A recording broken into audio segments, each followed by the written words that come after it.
Afternoon, everyone. Just tried to do it a couple days ago. Found out it was extremely choppy.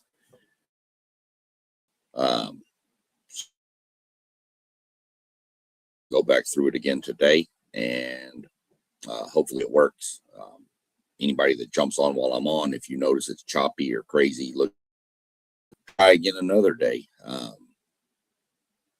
But without any hesitation, part 4 of our NASCAR for Beginner series. Going to start off, talking about a few different things this episode. Talk about some of the off lawsuit that was settled a little bit ago. Mention some of that. Get into some of the lead into some of the fan rewards app and then answer some of the questions I've been sent throughout the past previous weeks via text from people and stuff.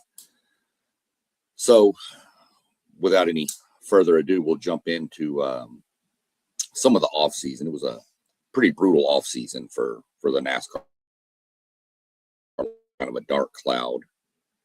And then you turn around and you have the plane crash that claimed Greg Biffle and his wife and his 2 children. Shocking. And if that wasn't shocking enough, the Sunday after Christmas, we get word that the house that was owned by Demlin, where his mom and dad lived, caught fire, and his dad, unfortunately, getting better every day from the updates I've seen. So that's at least a sliver of good. Weird off season with stuff like that. You never want to see that for anything. Denny Hamlin is by far one of my least favorite drivers, but you still would never wish that on anybody.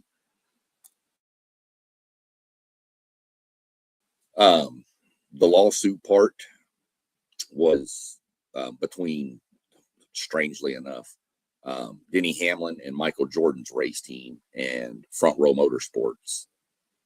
Those 2 teams, 2311 is owned by Denny Hamlin and Michael Jordan. 2 teams sued NASCAR for antitrust, went all the way to court, and turned out to be they both just decided to settle, which I think. But one of the big points of this was NASCAR. Previous episodes, I explained the charters, but for real 6 races of the NASCAR season, you're guaranteed a starting spot, and that's a lot of money. Teams. So there's a lot of money involved. One of the reports I saw splitting $365 million.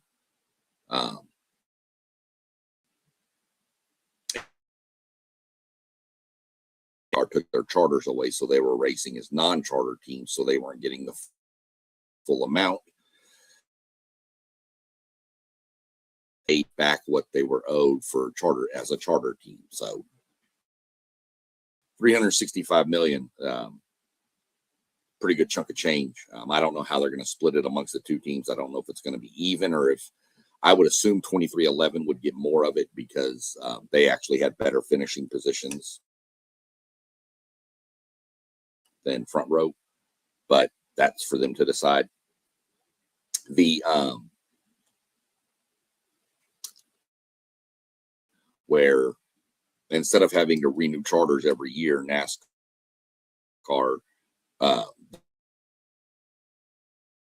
once in their years. The charters range about 35 million. That's a good average number for them. Has 4 teams in the Cup Series, so $35 million per. Now he's got, you know, those are permanent, so he doesn't have to worry about them, you know, renewing every year. So that's going to make more money,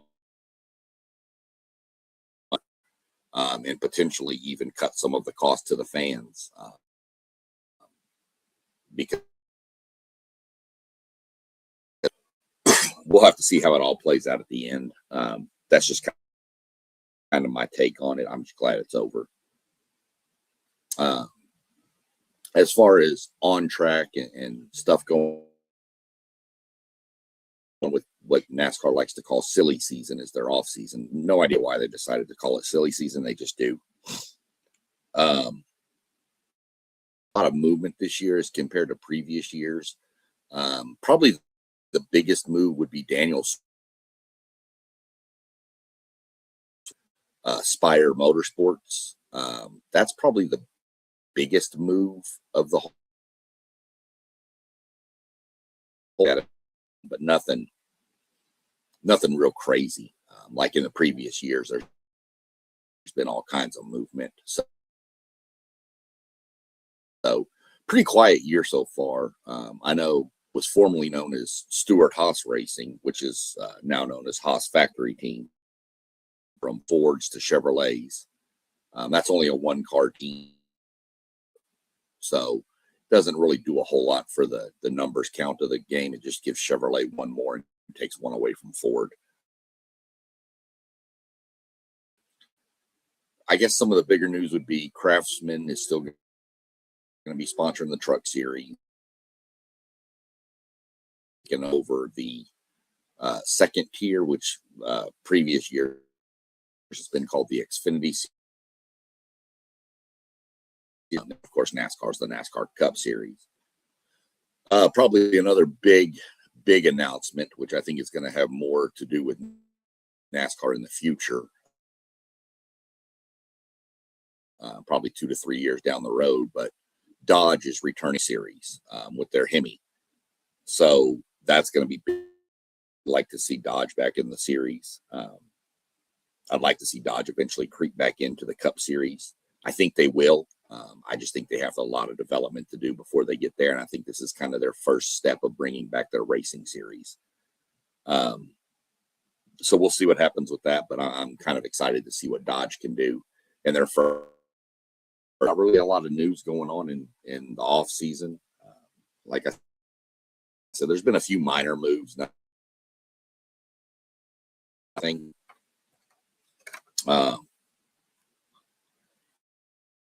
I know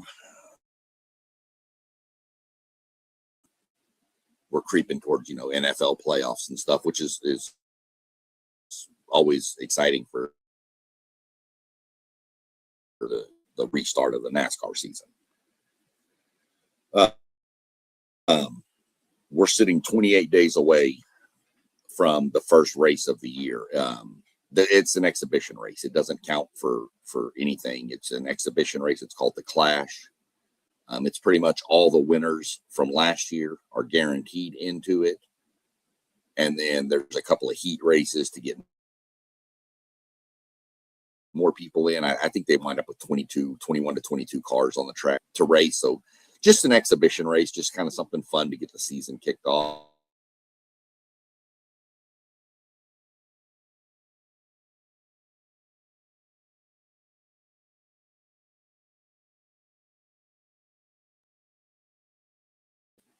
There, I don't know if I cut out for a minute, so we'll should be broadcasting the Clash.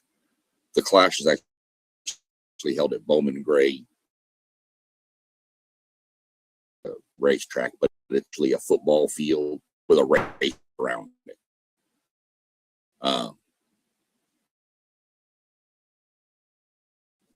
And if you want to know why they call it the Madhouse, simply get on any YouTube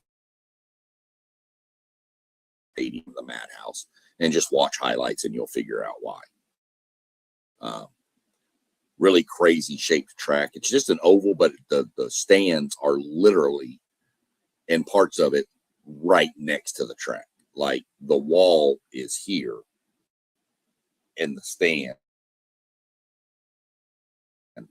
Like if this is the wall, here's a fan sitting right here. It's insane.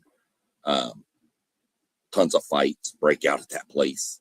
So looking forward to that. That's 28 days from now, February 1st. And then you go from there, it's 42 days from now until the Daytona 500.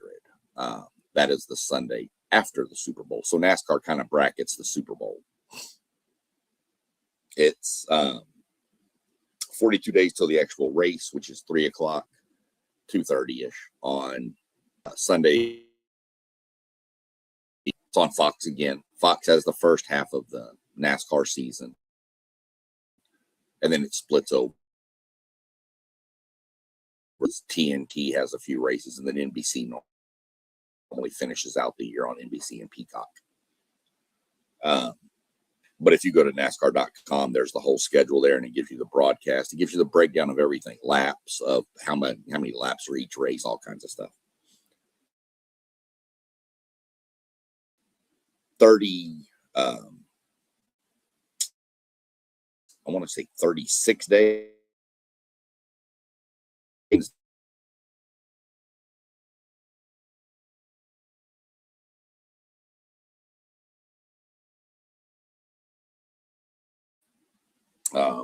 I don't know what's going on with this internet. We're going to try to make it through this and hope for the best. You're like 36 days from qualifying, and qualifying sets the front row for the actual race. So those two positions will be locked in. And then Thursday, they do what they call the dual 150s, and it's 2 races, and it's pretty first duel, and everybody that qualified even is in the second duel. Now those first 2 positions are already locked behind them based on finishing position in the duel. It's 150 mile.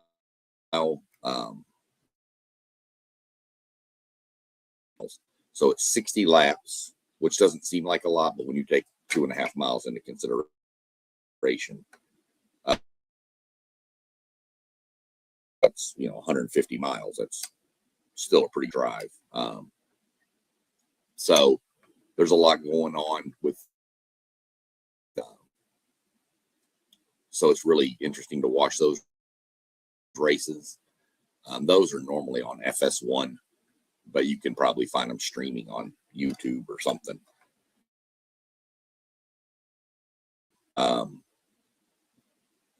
Another thing I haven't really mentioned either, jumping off track here, is NASCAR actually has their own channel on Tubi, which is free, or if you have a Roku TV, there's a NASCAR channel on Roku, which is free. It shows some of the, like in the morning, it shows the talk show that's simulcast on Sirius XM radio, and shows throughout the thing. Good way to catch some old races on there too. So that, if you're interested, you want to check out, give that a watch. That leads us up to Daytona. After that, you get into the one question, not really question, one topic I'm going to save for the end. Just because probably the most important one. But some of the questions that down in Houston has sent me stuff and asked, does NASCAR race outside of the USA? And the answer is yes, they have. They've actually had a race in Japan before, an exhibition race.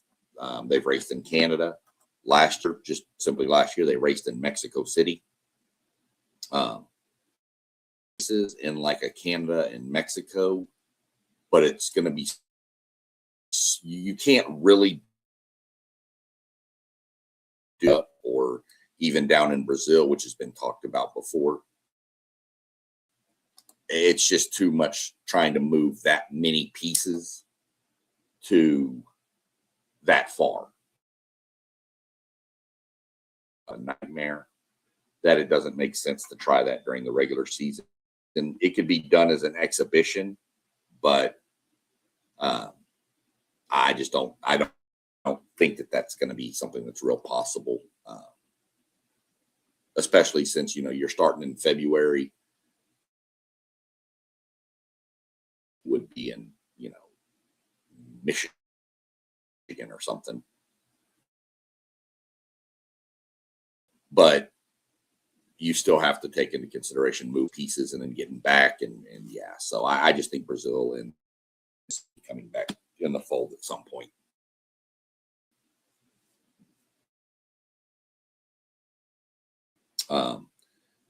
He also asked me, what is the fast turn in NASCAR? And that's a tricky one because some, your Michigan, Daytona, Talladegas, those kind of tracks. But the problem with Daytona and Talladega is those are considered pack racing where everybody's in a line and the cars can only really go as fast as the cars in front. So if the guy up front's trying to save fuel and not go as fast, then you're going to have slower speeds, of course, going into the corners. But like in Michigan, they can get spread out. I mean, there's times cars have gone turn one in Michigan at over 200. It can get pretty high speed out there. But you've got some tracks like Bristol, Tennessee, which is a half-mile track. And yeah, the speeds aren't fast, but the banking is so insane that every time he goes into a corner because of the amount of force on his body. So if you had to make me pick, I'd probably say Michigan is the fastest corner, just because I'd probably say Michigan has the fastest turn. He asked also, when did NASCAR go from dirt to pavement? Don't know the exact time frame on that. I know it started out, dirt up in the North Carolina market area, that whole area, North Carolina, Kentucky. That started. It was racing on the beach in Daytona, and then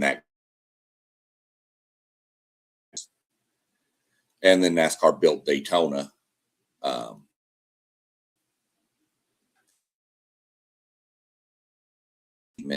And then the evolution of NASCAR has even been that now they're racing on street circuits. They were racing in downtown Chicago last year, and the previous couple of years actually on the July 4th weekend. I mean, right through the heart of downtown Chicago. So they've kind of evolved a little bit and tried different things. They've even taken the Bristol Motor Speedway I talked about a couple minutes ago for the spring race. They have 2 races there every year, spring and fall.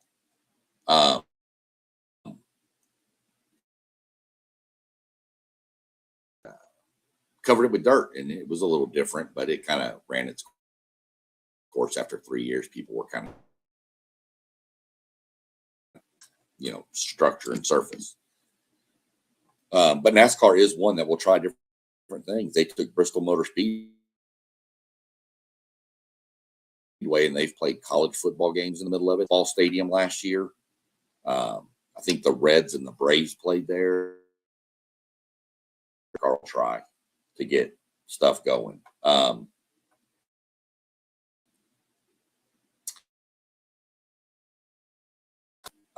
Well, that's drafting, downforce, and drag. Drafting, obviously, you get numerous cars in line, and you'll see this at the bigger Daytona. Actually, Daytona, Atlanta, Talladega. You'll see it more often, be more prevalent at those tracks. You'll see it some at a Michigan, more prevalent at are those 3. And you'll get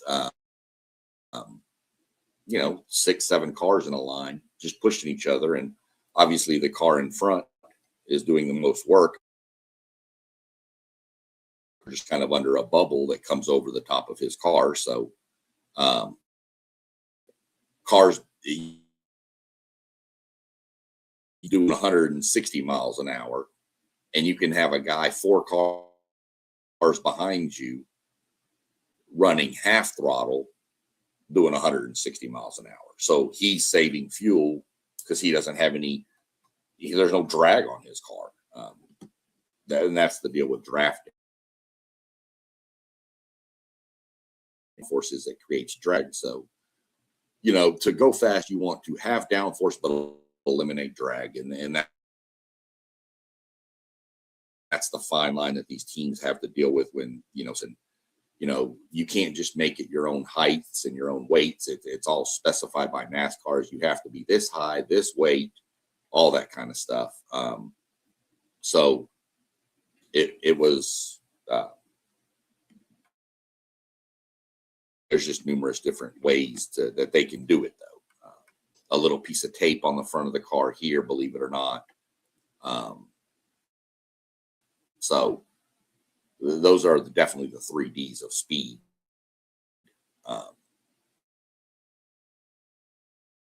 He asked me 2 more questions also. Doug apparently has a lot of time to ask. Are there races in the summer and fall? And yes, there's races like a 15th, and then the championship race is around their first to second weekend of November. They pretty much take 1 week off throughout the year. So you're talking 36 races with 1 off week, sometimes 2. I know a couple of years ago, they took 2 weeks off in the middle of the season for the Olympic break because NBC was doing the Olympics and all of their broadcasters were going to be over at the Olympics. So NASCAR took a 2-week break.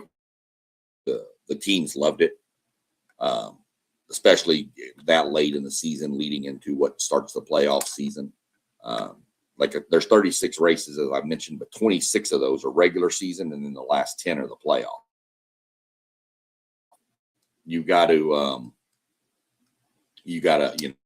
realize that having a break that late in the season is really beneficial to kind of recharge the batteries for all these teams. And I know he asked that because his daughter plays college softball and she's kind of busy in the spring, obviously. So can he go in the spring and the fall? And the answer is by far yes. You can find a race if you want to.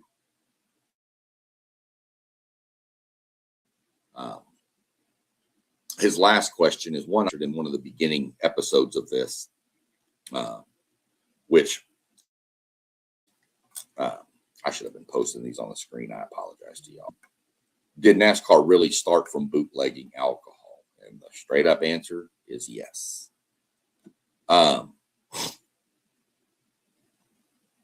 And the reason earlier this year or last year, I guess, not earlier this year, that'd have been yesterday, the day before. Last year I watched it. It's called Red Rising. I think it's on Netflix. I'm not 100% sure, but you can find it. Really good movie. It's pretty much the start of NASCAR. It's how NASCAR. So it just kind of gives you the breakdown. Yes, it is from running alcohol, running from the cops. And then people just started, oh, well, I can. And they just decided, and if you watch the movie, one of the dads of one of the people running the alcohol winds up just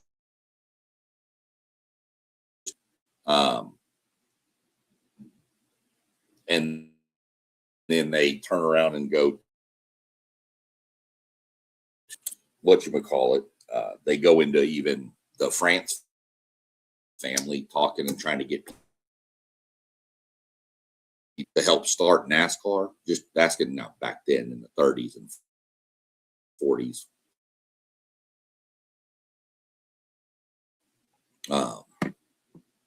One of the main guys in the movie was like, no, I'm going to fail. And now looking back on it, hindsight, for $500, his family could have been set for the rest of their life. But that's just, what it is. It's really good movie to watch. Definitely does go into the start of NASCAR and how it started. And I have a shirt and I have a magnet that I got from the Speed. There was Shine. I have another shirt that on the back of it, it straight up says, it was only illegal if you got caught. They straight came from bootlegging alcohol. Oh, good to see you pop in too, Doug. Watching live right now. Him and my buddy Mossberg at Level Up Sport chat right now. Doug's next question he just asked is, eventually there it is, are they using 87 octane like my it is actually made by Sunoco. It's called Green E15 fuel, but it's actually just a 98 octane. And just looking it up here as to what that means, it's 15% corn-based ethanol for cleaner burning and power. That's what they use in Cup, Xfinity Cup, O'Reilly's, and the Craftsman truck. So than what your truck runs. So that's kind of what they do with their fuel. It's also very expensive. I want to say in one of the previous ones I showed, it was something like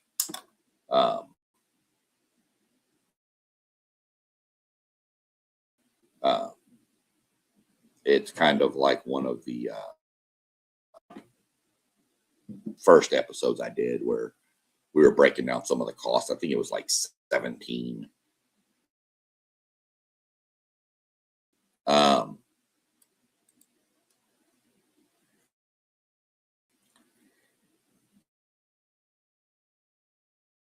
Let's see. This question came from Life down there. Favorite team or driver you root for?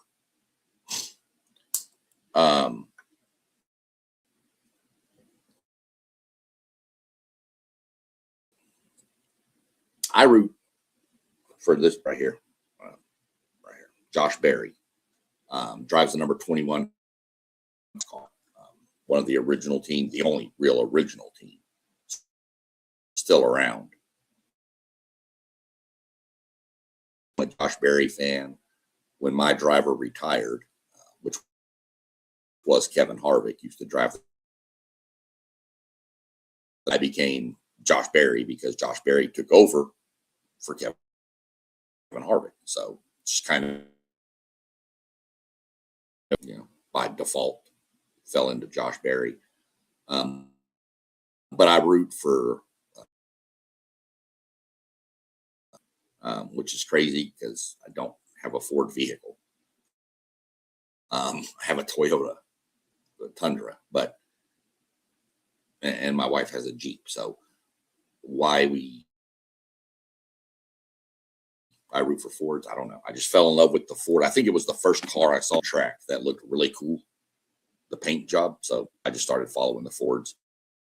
But even with that, I mean, it depends on who your driver is. Like Kevin Harvick was my driver. He took over when Dale Earnhardt passed away.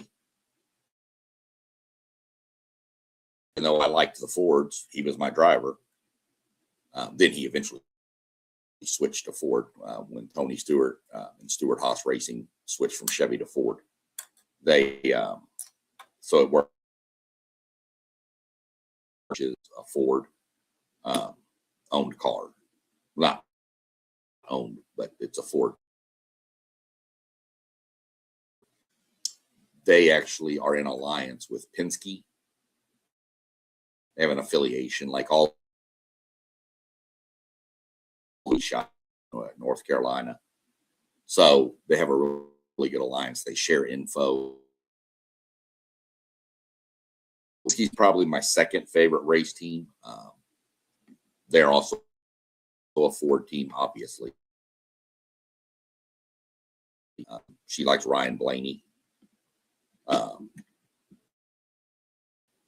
Really good Cup Series champion driver from 2023, I think. Yeah, I think he won the series. I like them. I still root for I won't as much this year because they're switching to Chevrolet, but the Haas factory team, I was rooting for them too. They were a Ford team driving their car. You can't go wrong with Cole Custer. So just sounds like a racing. Then you have Jack Roush, the Fenway ownership group, and Brad Keselowski, RFK. They're another Ford team. So I root for all the Ford drivers. One of the others. Normally it's a Penske driver I'm rooting for. Blaney would probably be my second favorite driver. Although I do like Chris Buescher a lot too, mainly because he's Texas, just outside of Dallas. So I like him a lot too, just that Texan thing. So that's pretty much who I root for, and who I like. Do it, then don't worry about necessarily finding a favorite driver like in the first. See who you like. Watch some of the interviews with them. You may not like the way this guy talks, but you may love the way this guy talks or races. Maybe this guy is more conservative of a racer, and maybe this guy's way more aggressive and you like the more aggressive style. You don't have to root for any one person to watch NASCAR. You can just watch it to figure out more about it. And then as you get more in, you can figure out who you want to root for. You can even do what a lot of people do when they first get into the sport. And they're like, you know what? I like the Toyota drivers, or I like the Chevy drivers, and just root for anybody. You don't have to have a favorite. Once you get a favorite, the races, with the chance that you're, literally, you can run in and meet him. Joe Burrow is your favorite quarterback in the NFL, and you go to a Cincinnati Bengals, where at the NASCAR race, you could. Not saying you will, but your driver could be doing an autograph session that day at the race you're at, so you can go talk to him. He may do a question. You have a lot more access to the drivers and the athletes, so to speak, in this sport than you do any other.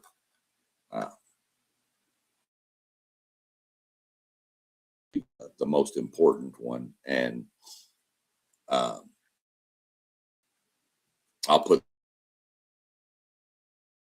not download this app and start it today. Today is Sunday, January 4th, 2026. I will come back on for a short, quick emergency podcast when the app refreshes. It has not refreshed yet. So if you start now, there's a possibility that you could lose. So just wait till the app restarts. I will come on when it does and walk more through it. But this is the app that you use. And of course, you need an email. I will tell you, if you don't like, letters and stuff, which it doesn't happen maybe once or twice a week that you get into your email. But if you're one of those who doesn't like it and you wanted to just create a separate email, send you like promo codes and things like that, which are basically free points. So, but pretty much you'll need an email address and go through, you'll enter your profile. It'll give you the option to select it's going to pick the first one on the list and go from there. You can do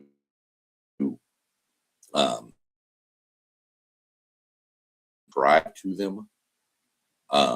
It gives you bonus points.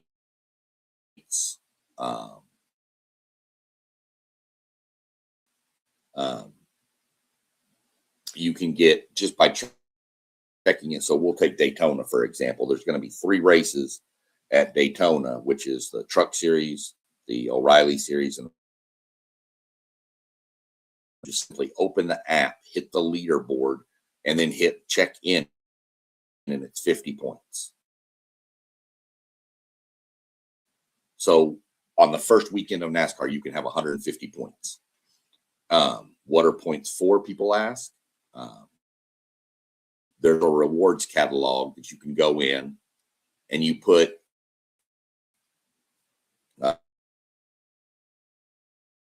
there's different things, tickets for races, anywhere from 1,500 to I've seen them up to 1,000 points for tickets. 1,500 would be like the Truck Series, 6,000 would be for like the Cups. Signed merchandise, there's regular merchandise, there's sweepstakes. I put mine in at the end of the year for a VIP trip for 2 to San Diego to the race out there this year. I like the die-cast cars from NASCAR. So there was one where I put my points in the collection of NASCAR things I like. Sometimes there's put your points in and win free Sunoco fuel for a year. Obviously, it's a sweepstakes, so your chances of winning, pretty low. But still, you're saying there's all you need is a chance. So, if you, or however many races are going on that weekend, could be up to 150 that weekend. NASCAR has a fantasy team app where you can be able to create a fantasy team and you change it every week. As long as you submit it before the race, ends or before the race starts, you get bonus points for that. You get bonus points for checking in on different streaks. Like there's a streak for 5 check-ins and 10 check-ins, 20 check-ins. There's a streak for fantasy. Tuesday and Thursday, they send out a question through the NASCAR app on the dashboard. Last year, the year before last, you had to answer right. Last year, it didn't matter if you answered it right. They gave you the points anyway. And it's only it's 10 points. And then last year, and you just open the app again, go to your dashboard, click Powerball, and it'll spin and it'll give you pretty much 10 points. Sometimes you get 50, sometimes 70, sometimes a little more, but Normally it's 10 points, but rookie, I think all-star and then champion. Once you progress and get points, and it seems like crazy.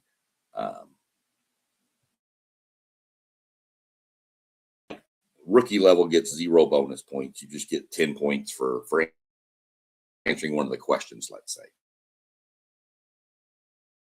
And you answer one of the questions. Well, now that 10 points has become that 15 points or 20 points or whatever. I don't remember. But you get bonus points. And I can tell you, I started the app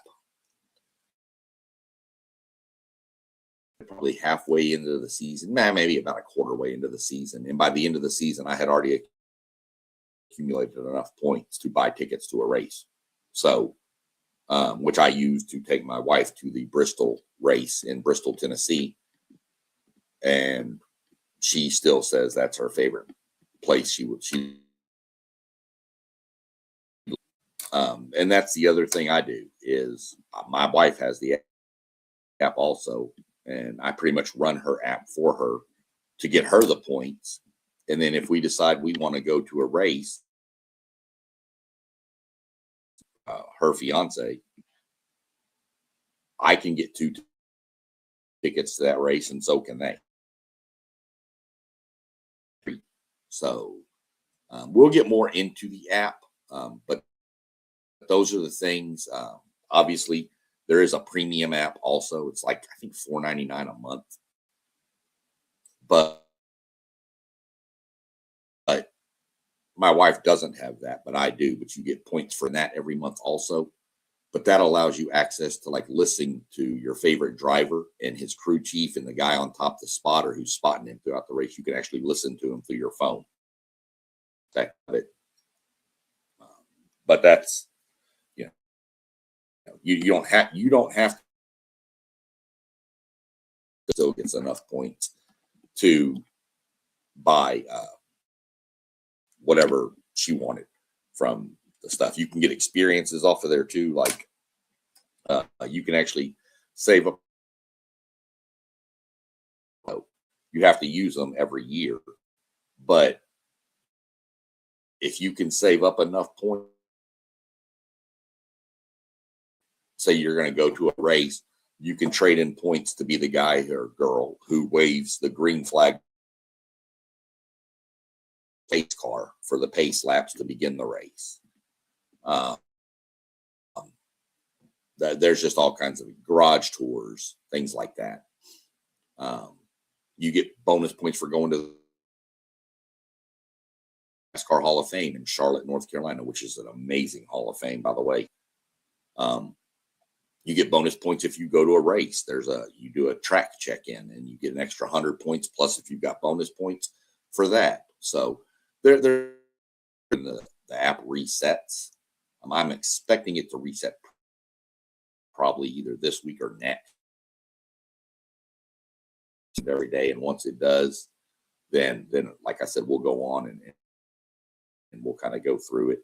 I know I've got some buddies who are looking to get it this year, so we'll set something up and maybe have one of them on stream and share screen or something and kind of walk through where to go and things like that. So other than that, in the question section,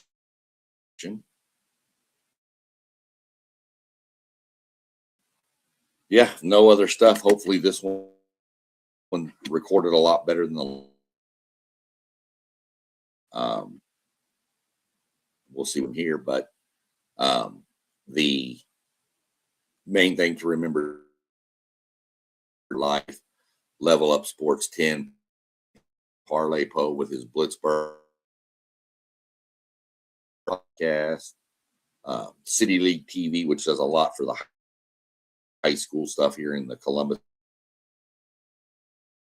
Take Zay is down there. I know it says FanDuel, but he's changed his handle. SEC Sean. So we just got done doing reviews for in Notre Dame. We did season reviews for both of those teams.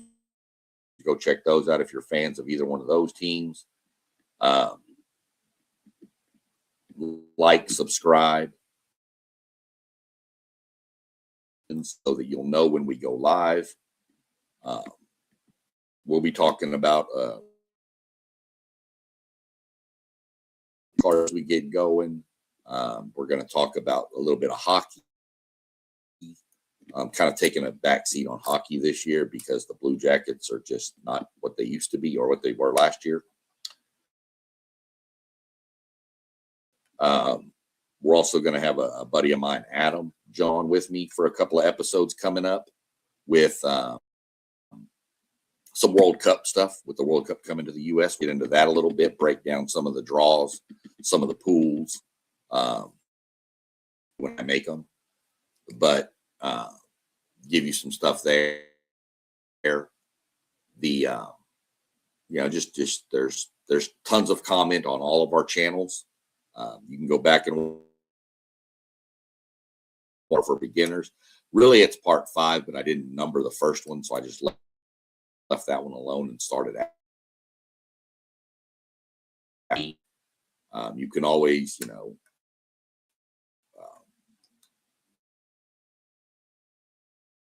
reach out, or if you have your notifications on and I'm going live, if you can always, jump on and ask the question. I'll answer every question I see. Go catch up on some of this NFL football and see what's going on. Good Sunday, and we'll get back soon and go with some more